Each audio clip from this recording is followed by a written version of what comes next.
Hello, bachon. Let's read the question. The question is statement 1 is given as primary metabolites play known roles in normal physiological process and have identifiable function. Statement 2 है biomacromolecules are found in the acid insoluble fraction. Option 1 में both statement 1 and 2 are correct, 2 में है both statement 1 and 2 are incorrect, तीसरा है statement 1 is correct and statement 2 is incorrect, चौथा statement 1 is incorrect and 2 is correct. तो आइए देखते हैं हम इसका की कंसेप्ट।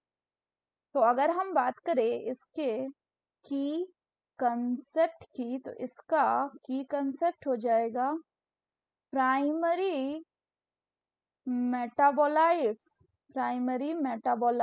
एंड बायोमैक्रोमोलिक्यूल्स।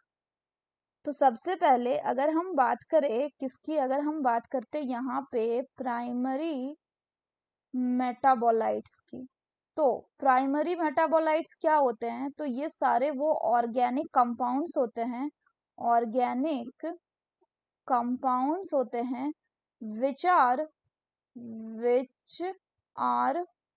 फाउंड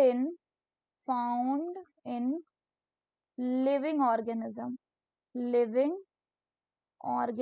और ये कैसा होते हैं? दे आर आइडेंटिफाइबल, मतलब इनको हम पहचान सकते, so therefore they are identifiable.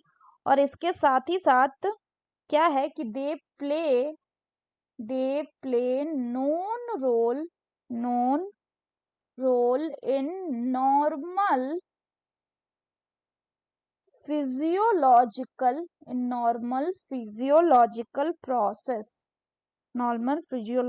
Processes.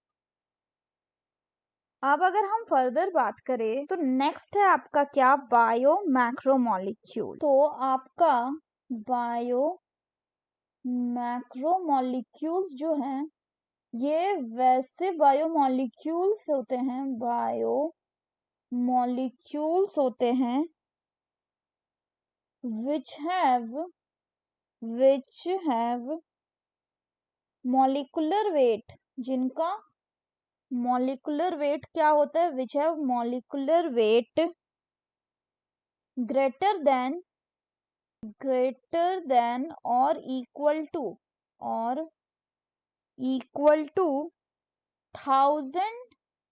1000 Dalton. तो अगर हम बात करें तो क्या है कि एक एक्सपेरिमेंट किया गया था जिसमें लिविंग टिश्यू को लिया गया था, और ये जो लिविंग टिश्यू है इसको क्या किया गया था? इसको ग्राइंड किया गया था इन मोटर पिस्टन में। तो जब इसको हमने ग्राइंड किया तो हमारे पास आया क्या? एक थिक स्लरी। और इस थिक स्लरी के जो थे, जब इसको हमने फिल्टर किया तो इसके दो पार्ट मिले। एक पार्ट को कहा गया क्या? एक पार्ट को आपको कहा गया फिल्ट्रेट, या इसी को हम कहेंगे एसिड सॉल्यूबल पूल, और दूसरे को कहा गया आपका रिटिनेट, जिसको कहा गया acid insoluble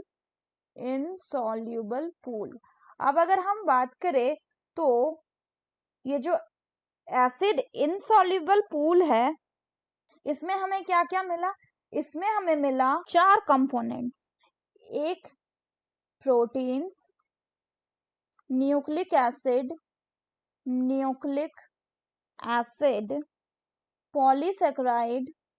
polysaccharides and lipids.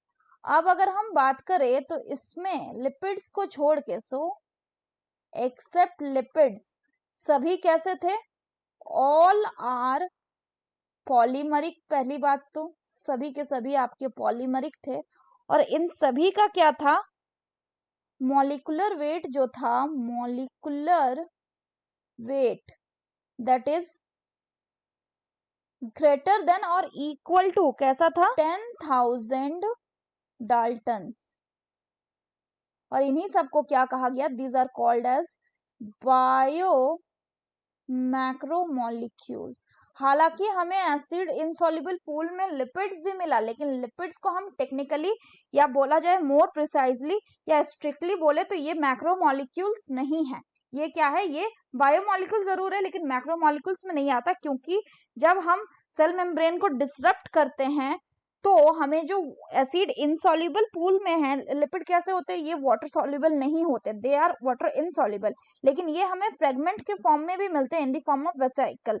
जो वेसिकल है, जब हम प्लाज्मा मेम्ब्रेन या सेल मेम्ब्रेन को डिसॉल्व करेंगे या तोड़ेंगे तो जो मेम्ब्रेन का फ्रेगमेंट होगा वो वेसिकल के फॉर्म में सेपरेट होगा along with the acid insoluble pool macromolecular fraction में ही।